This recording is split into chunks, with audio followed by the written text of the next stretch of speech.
ខ្ញុំនឹងសើចចំអកឲ្យការបរាជ័យរបស់ខ្លួនឯងដូច្នេះវានឹងត្រូវរលត់ទៅបាត់ទៅតាមផ្សែងពពកនៃសេចក្តីសុបិនដរាបណាខ្ញុំអាចហាមមាត់សើចបាននោះខ្ញុំនឹងមិនក្រឡើយ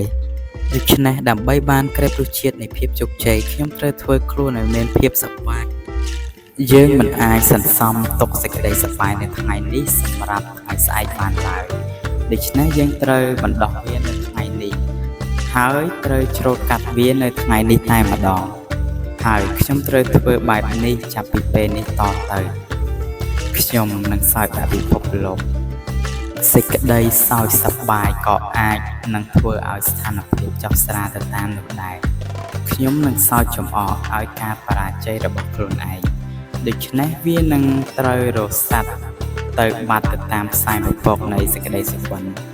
ខ្ញុំនឹងសើចចំអកឲ្យភាពជោគជ័យរបស់ខ្លួនឯងដូច្នេះវានឹងរួញតូចឲ្យសមនឹងញាតិពិតប្រាកដរបស់វាដែលនឹងមិនធ្វើឲ្យខ្ញុំមានមោទនភាពជ្រុលហួសហេតុខ្ញុំនឹងសើចចំអកឲ្យសេចក្តីបាបហើយវានឹងរលត់បាត់រូបរាងដោយគ្មានបន្សល់ទុកសូម្បីតែក្លិនខ្ញុំនឹងសើចសប្បាយចូលរួមត្រេកអរនឹងសេចក្តីបុណ្យពេលនោះវានឹងរីកចម្រើនឡើងនឹងកាន់តែលើកទឹកចិត្តដើម្បីប្រព្រឹត្តក្នុងអំពើល្អថែមទៀតផងខ្ញុំអាចទទួលជោគជ័យនៅក្នុងថ្ងៃនីមួយៗទៅបានលុះត្រាតែស្នាមញញឹមរបស់ខ្ញុំអាចនាំឲ្យអ្នកដទៃញញឹមតាមព្រោះបើខ្ញុំធ្វើមុខរញ៉ូវនឹងគ្មាននរណាម្នាក់មកទិញទំនិញរបស់ខ្ញុំឡើយខ្ញុំនឹងសោតពិភពលោកដូច្នេះចាប់ពីពេលនេះតទៅខ្ញុំនឹងរវល់ជូតគ្រាប់ញើសតែម្យ៉ាងប៉ុណ្ណោះព្រោះបុគ្គលដែលរវល់នឹងអារម្មណ៍ក្រៀមក្រំរវល់តែសោកស្ដាយឬក៏រវល់តែមួម៉ៅ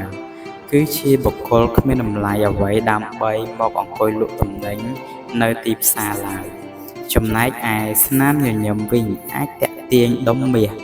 ហើយពាក្យគួរសមមួយម៉ាត់ដែលនិយាយដោយស្មោះត្រង់ចេញពីដួងចិត្តអាចតាក់ទាញទ្រព្យសម្បត្តិដើម្បីសាងសង់វិមានដ៏ស្កឹមស្កៃមួយបានខ្ញុំនឹងធ្វើខ្លួនឯងឲ្យទៅជាមនុស្សសំខាន់ជាមនុស្សចេះគួរសមនិងជាមនុស្សថ្លៃថ្នូរហើយខ្ញុំក៏មិនភ្លេចសើចដាក់ខ្លួនឯងនិងដាក់ពិភពលោកដែរដូច្នេះខ្ញុំត្រូវធ្វើខ្លួនឲ្យដូចជាក្មេងតូចម្នាក់ព្រោះថាមានតែក្មេងតូចទេ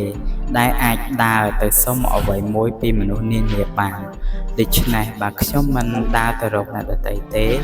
ខ្ញុំនឹងមិនអាចទៅរស់នៅកន្លែងណាឲ្យឆ្ងាយពីកូនខ្ទមរបស់ខ្ញុំឡើយខ្ញុំនឹងសោយដាក់ពិភពលោកដរាបណាខ្ញុំអាចហាមមាត់សោយបានខ្ញុំនឹងមិនក្រនោះឡើយហើយនេះគឺជាអំណោយដ៏ពិសេសមួយដែលធម្មជាតិផ្ដល់មកឲ្យខ្ញុំគ្រប់គ្នាហើយខ្ញុំលែងមើលរំលងអំណោយនេះតទៅទៀតហើយមានតែសំឡេងសើចក្អាកក្អាយនិងទឹកមុខរីករាយទេដែលអាចធ្វើឲ្យខ្ញុំជោគជ័យបានមានតែសំឡេងសើចក្អាកក្អាយនិងទឹកមុខរីករាយទេដែលអាចធ្វើឲ្យខ្ញុំពេញចិត្តនឹងផលនៃការងាររបស់ខ្លួនឯងបានបើធ្វើប៉ុណ្ណឹងមិនកើតទេខ្ញុំប្រកាសជាបរាជ័យព្រោះសេចក្តីរុងរាយគឺប្រៀបដូចជាស្រាដែលបន្ថែមរសជាតិដល់អាហារដូច្នេះដើម្បីបានក្រេបរសជាតិនៃភាពជោគជ័យខ្ញុំត្រូវធ្វើខ្លួនឲ្យមានភាពសប្បាយនិងរួសរាយរាក់ទាក់ហើយសំណើចនឹងคล้ายទៅជាកម្លាំង